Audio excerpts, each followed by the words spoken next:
Okay, so welcome everyone. Hello and welcome to the ECPR series on Middle Eastern policy and EU relations. My name is Christos Kourtelis, and I am an assistant professor in European public policy at Panteion University in Athens. I co-host the series with my very good friend and colleague, Dr. Assem Dandashly from Maastricht University. Today's discussion addresses the issue on migration from MENA to the EU. More specifically, we seek to better understand the different aspects of migration, as well as the challenges and the opportunities that arise from migration. Throughout our discussion today, we will hear from experts who will provide insights into the evolving landscape of migration governance. They will analyze key policy frameworks, bilateral and multilateral agreements, and the socio-political implications of migration. The first speaker is Professor Gerasimos Tsourapas from the University of Glasgow. Gerasimos also serves as the chair of the Ethnicity, Nationalism, and Migration Studies section of the International Studies Association, and is the chief editor-in-chief of Migration Studies for Oxford University Press. Last year, Gerasimos was a visiting professor at LSE and a distinguished university scholar at the Center for Migration and Refugee Studies in the American University of Cairo. He has previously served as a visiting scholar at the Center for European Studies at Harvard University and in the Migration Research Center at Koç in Turkey. Gerasimos, thank you very much for accepting our invitation. The second speaker is Federica Zardo from the University for Continuing Education, Krems. Federica is a senior researcher at the Department for Migration and Globalization. Before coming to Krems, Federica worked as assistant professor at the University of Vienna at the Center for European Integration Research. And in 2021, in March, she joined the Danube University as a senior researcher, where she worked on the external dimension of the EU migration. Federica, welcome to the series. The third speaker is Helena Hahn, who works as a policy analyst within the European Diversity and Migration Program of the European Policy Center. Before joining the EPC, Helena gained valuable experience at the Migration Policy Institute in Washington, D.C., and the Brussels mission of the International Center for Migration Policy Development and the International Organization for Migration in Vienna, in Austria. Helena, thank you for finding the time to be with us today. Each speaker will have 10 to 15 minutes to present their views on the topic. Following these individual discussions, the presentations, there will be a 5-minute cross-reflection period, and a Q&A session will follow. And I will pass the floor now to Dr. Assem Dandashly to introduce the topic before the presentations of our three speakers. Thank you very much. Thanks, Chris. Thank you, everyone, for joining us, and also for our esteemed speakers for being here and accepting our invitation. Whenever we look at the EU's migration policy, especially toward the Middle East, North Africa, it has been dominated for such a long time by a securitized and containment-driven approach that prioritizes border control, deterrence, and externalization over a more holistic and sustainable migration strategy. And this policy framework largely neglects the structural factors driving migration, including economic inequality, political repression, conflicts, and climate change, while reinforcing asymmetrical power dynamics between the EU and its southern neighbors. The EU's emphasis on preventing irregular migration at all costs has led to morally and politically problematic arrangements, such as outsourcing border management to authoritarian regimes and fragile states in the MENA, often with very little regard for human rights of migrants and asylum seekers. When looking at the migration policy of the EU, we cannot really understand it in isolation from the broader historical and economic context of the Euro-Med relations. Colonial histories, post-colonial dependencies, neoliberal economic policies have played a role in shaping the migratory patterns from the MENA to Europe. Decades of structural adjustment programs promoted by international financial institutions with European backing have contributed to economic precarity in many MENA states by weakening public services, fostering unemployment, and exacerbating social inequalities. And the EU's selective migration framework, which prioritizes skilled labor while limiting avenues for legal migration for low-skilled workers, exacerbates these inequalities by facilitating brain drain from MENA while simultaneously restricting pathways for economic mobility for the broader population. Moreover, the EU's trade and investment policies reinforce structural asymmetries that fuel economic migration. Agricultural policies under the CAP, Common Agricultural Policy, for instance, create distortions that disadvantage MENA farmers and small-scale producers, pushing rural populations into precarious economic conditions that incentivize migration. Similarly, the EU's restrictive visa policies and high costs associated with legal migration pathways further reinforce illegal routes as the only viable option for many. This highlights the contradictions in EU migration policy. While Europe calls for the reduction of irregular migration, it simultaneously limits legal alternatives and maintains economic structures that drive migration pressures in the first place. And this has pushed also, like, one of the EU's migration policy, or one of the cornerstones, is externalization of border control, whereby the responsibility for managing migration is shifted to non-EU states, often in exchange for financial aid, development assistance, and diplomatic concessions, without taking into consideration the well-being of migrants or refugees or the human rights of these migrants. And we have seen, like, different deals, like with the EU-Turkey deal, Italy-Libya Memorandum of Understanding, migration pacts with Tunisia, Morocco, where, like, human rights and the well-being of migrants is sidelined, while securitization and stricter border control is dominate the scene. Also, with the outsourcing of migration control, this erodes the EU's credibility as a normative power committed to human rights and democracy. By funding and legitimizing repressive governments in the MENA region under the guise of migration management, the EU weakens its own leverage on governance reforms and democracy promotion. And this contradiction is particularly evident in the case of North African states, where migration cooperation has coincided with increased political repression and stronger and stronger authoritarian regimes. And the EU's willingness to negotiate migration deals with authoritarian leaders demonstrates that its strategic interests, particularly in preventing migration, often outweigh its normative commitment. Furthermore, as we navigate with the EU migration policies, we see that the complexities of MENA migration to the EU. It's clear that the migration policies must balance security concerns with a humanitarian obligation and long-term integration strategies. However, what we see at the moment is more the dominance of the first concern, which is security, without having a long-term strategy that deals with migration from the roots or deals with the root causes of migration. And the EU's ability to manage migration effectively depends on maybe a more coherent approach that includes pragmatic foreign policy, well-structured mobility partnerships, and a commitment to fostering inclusive societies. As the political landscape in Europe continues to evolve, the challenge remains: can the EU find a way to align national interests with a collective sustainable migration strategy? And with that, I will conclude my opening statement, because, like, talking on this topic can take forever, but I look forward to our discussion today on these pressing issues with our esteemed speakers.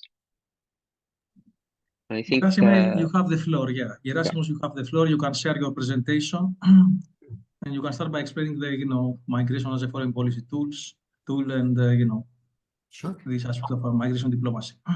Absolutely. No, thank you. Thank you very much, Christos. Thank you, Assem, for the invitation. Thank you to Federica and Helena for joining me. It's an honor to be here on this panel with you. And to all of you who are virtually with us, I see a lot of friendly names in the audience. So I'm very much looking forward to the Q&A after this. I'll speak for about 14 minutes or so on a broad kind of introductory theoretical framework into what Assem has been talking about, looking into this framework of migration diplomacy and how we may use that to understand EU-MENA relations. The pictures on the right are from a project I recently concluded on the 2020 migration crisis. This took place on the Greek-Turkish land border on Evros, where a crisis was manufactured by the Turkish side in an effort to put more pressure on Europe, and I'll talk about this a bit more later on in the presentation. But I'm keeping these two photos there just as a heads up, in the sense that what we ended up finding after interviews in that is that this was a crisis that both sides sought to benefit from. So both the Turkish side and the Greek side, represented at the top by Prime Minister Kyriakos Mitsotakis, sought to benefit out of the plight of migrants and refugees stuck at the land border between the two countries. And that, I think, tells us a bit and links to the critical points that Assem raised about where does migration diplomacy and EU relations, how do they interact with one another? Just as a way in terms of what migration diplomacy is, this is something that we put forth a few years ago with a colleague from Tsourapas at the University of London.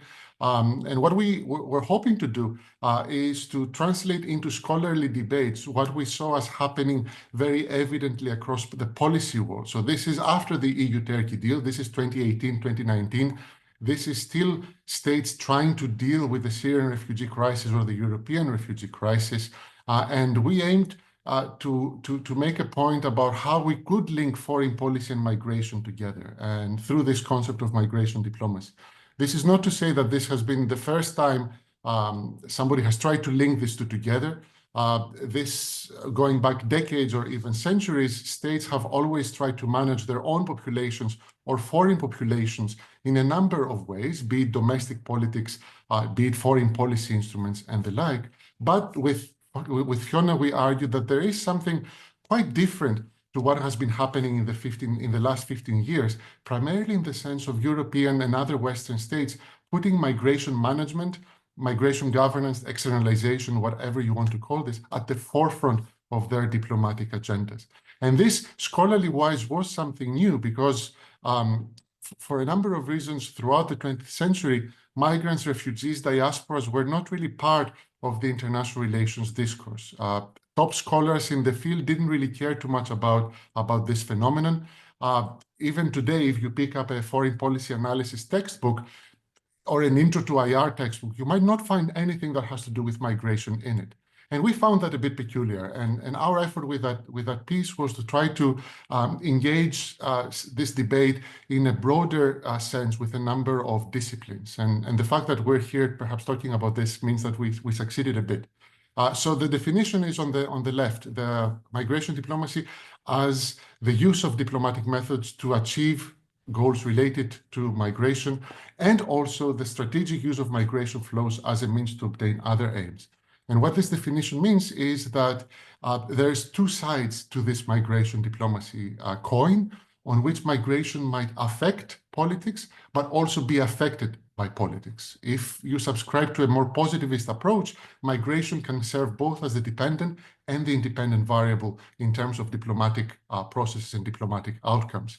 And just to make this a bit concrete, one phenomenon, one side of this coin would be migration influencing diplomatic processes. Only a few years ago, Morocco sought to put pressure on Spain on a number of issues, including Spanish stance towards the Western Saharan issue. And what Morocco did was to relax its border controls and allow hundreds of migrants to irregularly cross into Spanish territory. This is an example of Morocco using migration in order to put diplomatic pressure on Spain, quite successfully too, actually. The other side of this would be diplomacy influencing migration. A few years later, in 2020, Three, Germany and Georgia came together to sign a bilateral agreement to strengthen cooperation on irregular migration and to provide additional legal pathways for Georgians to work in the German labor market. So this would be the other side of this. Diplomacy, in this case, a bilateral agreement, seeking to produce migration outcomes. So we care about both of this in this context. And we primarily care about states here. We look at the role of governments, in particular, and how they position themselves in terms of this migration diplomacy framework in three ways. Arguably, a first major group of states is states that is primarily concerned with emigration, so people leaving, their own citizens leaving their territory to pursue employment abroad. And this is something that features in emigration diplomacy and has been used also as a tool for leverage. An example here from further away is the Philippines as an archetypical emigration state, dispatching abroad hundreds of thousands of Filipino workers and having developed an elaborate migration diplomacy framework that aims to protect overseas workers and to also maximize economic remittances flowing back into the Filipino state. And in fact, the Philippines is a fascinating case as a relatively weak country able to use its status as an emigration state to put pressure on stronger states towards reforms, human rights reforms for their workers. We've written about this vis-a-vis the Gulf. So the Philippines has been really successful in pushing forth human rights protections for Filipino workers in Kuwait, in the UAE, and elsewhere. The other side of this has to do with receiving states, of course. So we're talking about states that look at immigration as a primary concern and as a tool for leverage. This is much more frequent, perhaps. I would argue with you that Russia is one of these states, an immigration state that uses migration diplomacy quite effectively in order to exert influence, particularly over post-Soviet states. So we're talking about a number of Central Asian states that are heavily dependent on remittances, on sending people to Russia for short-term or circular labor. And this is something that President Putin and the Russian state is able to use as leverage. So we see visa policies, manipulation, we see deportations as political pressure, all sorts of strategies that relate to immigration diplomacy. And finally, of course, beyond sending or receiving, we also have transit states where the concern is primarily of people transiting through that state to reach another destination. A key example here would be Tunisia, a state that has kept the European Union busy in the last few years. And we can see how the new regime in Tunisia has been able to essentially manage irregular migration routes and negotiate on its position with the EU in terms of border controls and being able to get more support out of the European Union for its role as a transit migration state. Of course, and this is the final kind of introductory slide, things, as always with political science and IR, are more complex in real life. So states are not really limited to this single role. In fact, most of them today act simultaneously as transit, receiving, and sending states. My country of expertise that I've spent years living and researching is Egypt. And Egypt is a fascinating country because, first of all, it is a migrant sending state. A large number of Egyptians continues to migrate to the Gulf states, to oil-producing states. And Egypt has been very interestingly able to use its position as a sending state, as a diplomatic tool to strengthen ties with a number of Gulf monarchies, the Saudis being the major ones, but also the UAE, Qatar, and others. So it engages in emigration diplomacy as much as it engages in immigration diplomacy, taking advantage of the fact that it does host a considerable number of refugees from Syria, more recently from Sudan, over 500,000 Sudanese, but also Libya. And this is something that the regime is able to use as a negotiating tool to secure aid and political concessions from international organizations such as the United Nations. More closely related to the picture on the right as well, Egypt is finally a transit state. It's a transit hub for migrants that historically sought to transit through Egypt to get to Israel. More recently, of course, people are trying to transit through Egypt to make it to Europe. And this is something of concern to Brussels. And in fact, Egypt has shrewdly been able to instrumentalize this and engage in migration diplomacy with the European Union, culminating in last year's agreement with the EU. So you can see essentially that countries adopt distinct strategies depending on their role, either in bilateral or multilateral negotiations. What's interesting here is how this is being practiced. One way this takes place is through issue linkage, and issue linkage strategies in which migration becomes related to other goals in two ways, cooperatively or coercively. One example of the cooperative aspect of migration diplomacy would be in the agreement between Brussels and Lebanon back in 2016, where we have the Lebanese state receiving substantial amounts of financial aid and trade benefits in exchange for continuing to host Syrian refugees in its territory. So this is a way of a positive sum migration diplomacy negotiation in which both countries aim to benefit out of this arrangement. A more coercive example, and something that was hinted at, was Libya. Libya under Gaddafi has engaged in a range of coercive issue linkage strategies. 2003 was just one example in which Gaddafi threatens to increase irregular migration flows into Europe unless Italy lifts sanctions, restores diplomatic ties, and so on and so forth. I'm old enough to remember this. Perhaps a few of the students in the audience might not remember this. One of the most fascinating things about the Gaddafi case is that, again, we have a weaker state, Libya, being able to coerce stronger states, such as European Union states, into all sorts of policy actions. What Gaddafi cared for at some point was an apology, an official Italian apology for colonialism, which it did get out of Berlusconi. So it's a fascinating kind of insight into how migration is able to turn the table and become this kind of instrument in the hands of nominally at least weaker states. And also the other aspect of this has to do with what in political science we would call conditionality.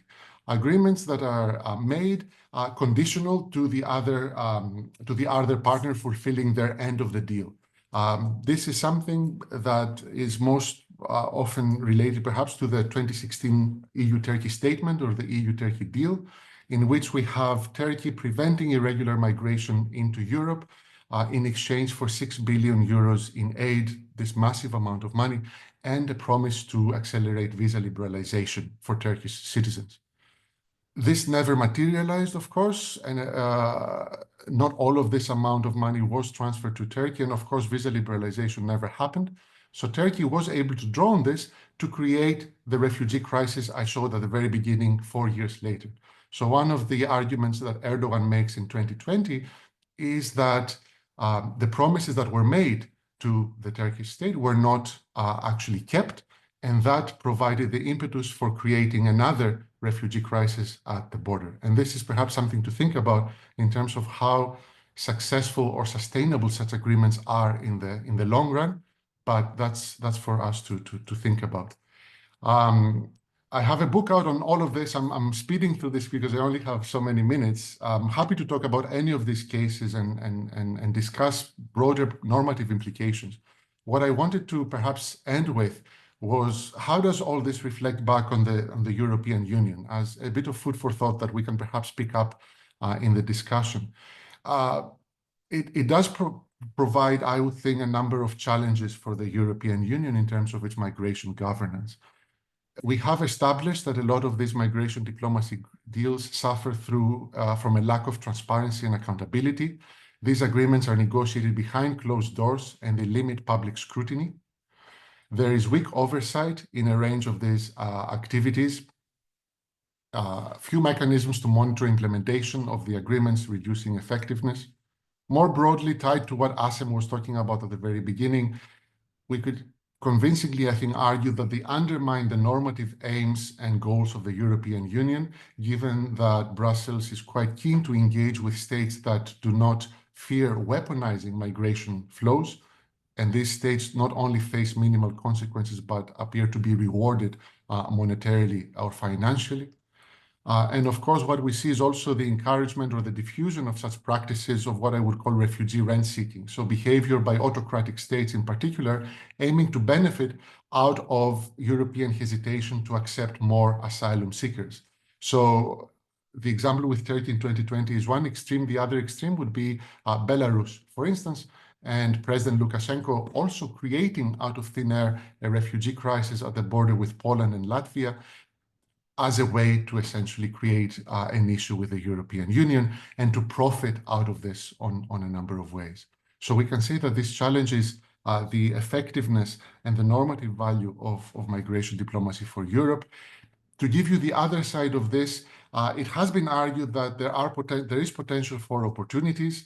I focus on the Jordan Compact, which can be critiqued on many levels, actually, but still, one could also argue that it at least tried to link developmental aid to refugee labor integration. So the Jordan Compact actually gave a considerable amount of money to the Jordanian government in order to integrate refugees into the Jordanian labor market as a way of creating this win-win kind of scenario. It does involve a number of NGOs and international organizations, and this has increased transparency and oversight of this agreement. And it also tries to tie aid to economic growth, tries to make something that is much more sustainable than bilateral short-term agreements, and ensures the mutual benefits for refugees and host communities. I will stop there, Christos. I hope I didn't overrun, but I'm really happy to take this up and discuss anything that you guys would like me to. Thank you very much for the very interesting presentation, Gerasimos. I'm sure there will be many questions that will give us the opportunity to elaborate further on these things, on the conditionalities of the EU development assistance. That was one question that popped up to my mind, but we can discuss these things later. Federica is next, and Federica will discuss how the recent political shifts in Europe have impacted the willingness of member states to adopt a common strategy for migration. So now we turn our attention more to the decision-making, the EU decision-making process and the mobility partnerships. Federica, thank you very much for being with us again. We know that you didn't feel very well today, so yeah. We hope that this will revive you. I'm very happy to do. Yeah. Reinvigorate a bit. Yeah. Yeah, so thank you very much, Christos. Thank you very much, Assem, for the invitation, and thank you very much, Hannah and Gerasimos for Helena and Gerasimos for being with me, and I will be very happy to exchange with you and the audience. I also as well see some familiar faces. So the proposal that I received to talk about has been on this interaction between the EU decision making in the area of migration and the evolution of relationship and mobility partnerships and agreements, and to reflect on whether and to what extent the recent changes, and by changes we might mean the new commission, for instance, or the growth of the rise of and the prevalence of far-right parties throughout Europe, but to some extent also the war between Israel and Palestine and Russia and Ukraine. So how this geopolitical, but also in within Europe, developments might impact on the outcomes of the cooperation. So might prevent the patterns that we have seen and has been described by Gerasimos to some extent to develop. And how this will impact basically cooperation in the area of migration and mobility. So let me start with an overview of trying to move on with an overview of the agreement that exists so far between the European Union or individual member states and some countries of the MENA region in chronological order here. So we have seen the rise of mobility partnership from 2013, 2012, 2013 onwards as a result of the fatigue somehow in signing agreements with formal and legally binding agreements with countries in the MENA region, especially on readmission. So what many of us have argued in different ways is that this kind of comprehensive and soft tools that link the EU and some member states with third countries have been somehow a way to circumvent the difficulties that the EU was encountering in signing particularly readmission agreement on readmission and return with third country. This is why cooperation on migration, cooperation on return, and cooperation on border control also has been embedded gradually in broad or comprehensive, to use the EU language, partnership agreement that could address the different priorities of cooperation between the EU and third countries. And here we see that cooperation has continued, and different types of agreements have been signed even recently, to reach, of course, the most visible ones recently. So the memorandum of understanding and criticize one. So, for instance, the Memorandum of Understanding between the EU and Tunisia in 2023, that was called Memorandum of Understanding on People-to-People Contacts, Migration and Mobility. I included here also the one with Mauritania, always in 2023, because it follows the same rationale and impacts as well also the dynamics within the MENA region. But then, of course, also 2024 with the agreement between the European Union and Egypt, or what is not technically speaking really an agreement, but a financial assistance package that adds to the previous allocation between the EU and Lebanon, that was agreed for 1 billion euros from 2024 to 2027 to support the Lebanese effort in countering trafficking, but also hosting refugees in the region, and strengthen more generally cooperation with the EU. And the most recent chronologically is the comprehensive partnership between the EU and Jordan that has been agreed upon at the end of January 2025, that still has to be followed by an implementation act in the months to come. So all these agreements that we had and we have been, of course, accompanied by a significant amount of money conveyed either directly through, for example, the agencies, or through the funds directly targeting migration and asylum, for instance, the border management funds or the security funds, or funds through the agencies like Frontex and the European Union Asylum Agency. But also in those to respond and to support those comprehensive partnership agreements, money has been included, and to go back to the issue of conditionality before, in traditional EU development cooperation. And here I reported one graph that I drafted based on the data set that I recently created on EU funds for migration and asylum over time, where we see specifically for the MENA region how, for instance, money has really skyrocketed up after 2015 to go back to a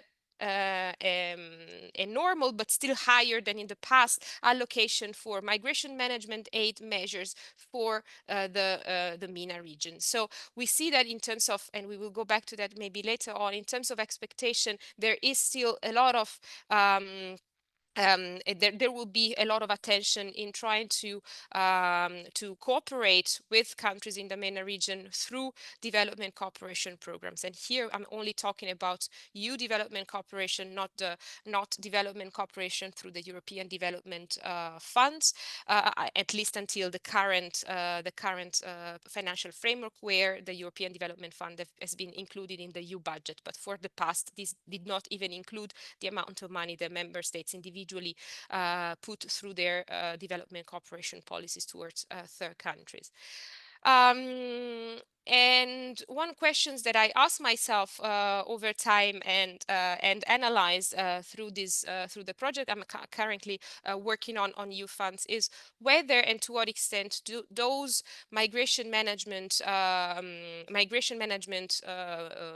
money allocated through development funds, for instance, were more targeting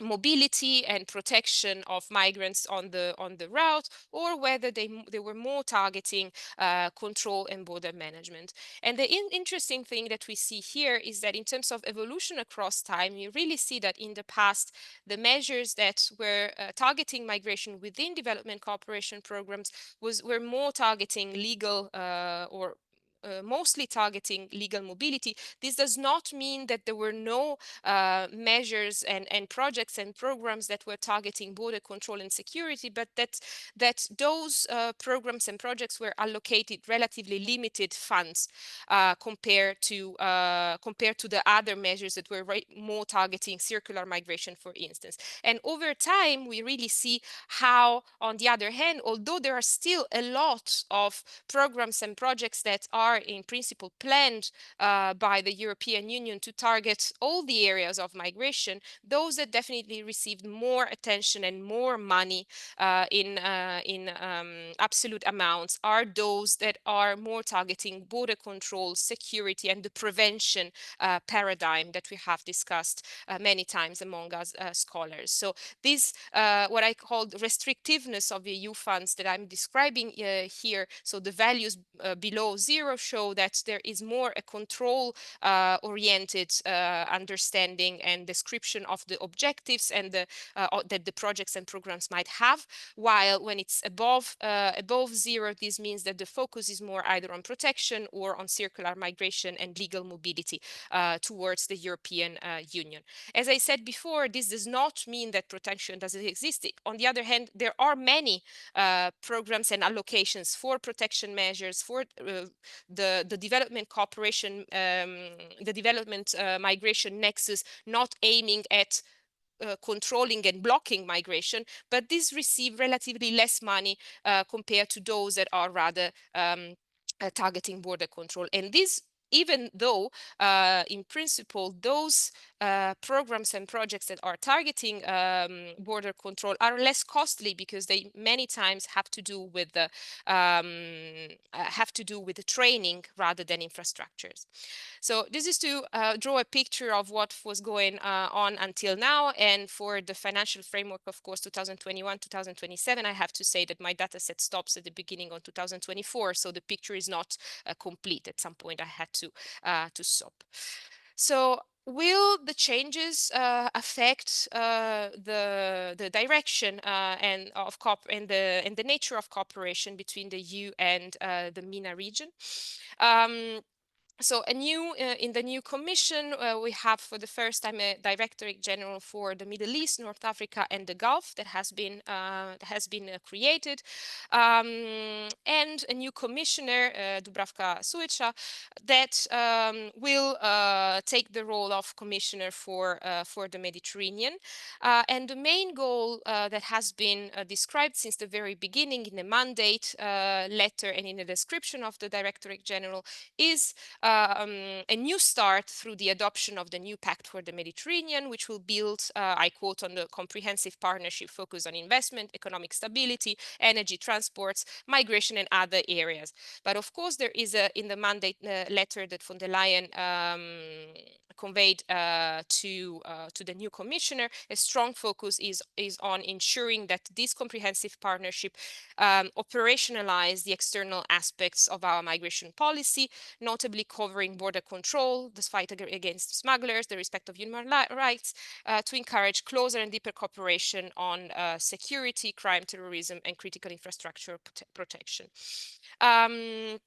So the focus on migration in regards to cooperation is particularly strong. There is still not a full draft, a draft even of the new Pact for the Mediterranean, but the European Commission has decided to conduct consultations with the stakeholders, with the partner countries, and with broad amount of target groups to draw this new pact, but we still don't know what will be the main pillars. But reading through the first actions and the mandate letter and the responses and the discussion in the parliament, a strong focus on migration will remain the same. So I don't expect personally a change in this respect, because there is even more alignment within the parliament, for instance, to keep a strong focus on migration, a securitized understanding of migration. So when reflecting on the prospects, I decided to go through the hearing that the Commissioner for the Mediterranean, Dubravka Šuica, had in November 2024 at the Parliament, and from there I took and reflected on the potential prospects. So first of all, migration was at the core of all the questions that she received by the European Parliament across all the parliamentary groups, so without a distinction. So migration was there was always a question on migration in every individual intervention, and of course one of them was questioning not only the transparency but the potential side effects of agreements such as the one with Tunisia and Egypt. And one of the response was quite interesting, because she said that there are things that have to be corrected. There are lessons that we have learned from those two deals. So there has been in principle an assessment, but these results have not been shared and cannot be shared them publicly. But she committed to do that. But one question that really was striking to me was the question whether what if we hadn't done anything? Would it be better if we don't engage? Who will engage? We don't have the luxury not to engage. So from this perspective, we can expect that there will be continuation rather than change. The current developments, and especially also the strong preoccupation with the war on Ukraine, will not create in any way a change in the dynamics that are ongoing with the MENA region. And the idea, sorry, moving on with the slides again, and again in the hearing she was mentioning the fact that there will be continuing negotiations with the partners from third countries, that negotiations at the time the signature with the Jordan government had not been completed yet. So she mentioned that negotiations had started with Jordan and we're aiming at Morocco. And we think that these two countries can be helpful for us, and we can be helpful to them.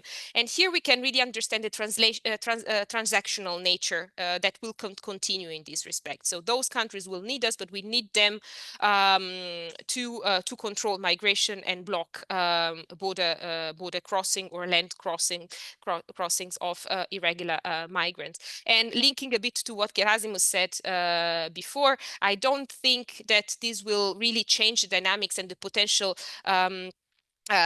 exposure of the EU to potentially coercively engineered migration, so to reverse conditionality somehow. So a pressure put by the EU third country, by the non-EU countries towards the EU. She mentioned again that there will be comprehensive strategic agreement with every state, be it in the Middle East, be it with Africa, be it with the Gulf, without many specifications, which to some extent, of course, suggests that the reflection is still ongoing. There is still no clear strategy as to how to address the differences, because differentiation has been for long a topic in the discussion. So little differentiation so far in the strategy of the Commission, but everything is still at the beginning. So one has to see, because, for example, with Morocco, discussions have started, but the situation is quite stuck following especially the focusing especially the court decision in October 2024 over the Western Sahara issue that has really delayed cooperation on many fronts, especially on trade, but still put some difficulties along the way in cooperation with Morocco. The same would be with Algeria, because recent problems have come back between the government, the French government and the Algerian government regarding regarding the readmission of Algerian nationals sent back by France, and the Algerian government refused to accept those returnees, and this has, of course, created a lot of tension between the two countries. So overall, I'm not expecting in terms of prospects a lot of change. We really see continuity over time, exacerbation of this focus on control. And to conclude, even if we read the recent proposal for a regulation on return that has been presented last week, we really see that some taboo that had been taboo for long at the European Union level, the idea of a return hub beyond the European borders, for instance, has been accepted by the European Union, even though this should be implemented by the member states. So the idea would be to let the member states experiment with the idea of return hubs. But in terms of pattern and trend, I do not see strong change in these dynamics. I will stop here, and I will be very happy to discuss afterwards and listen to Helena. Thank you very much, Federica. Indeed, an avalanche of information about mobility partnerships. Thank you very much for the very insightful, presentation.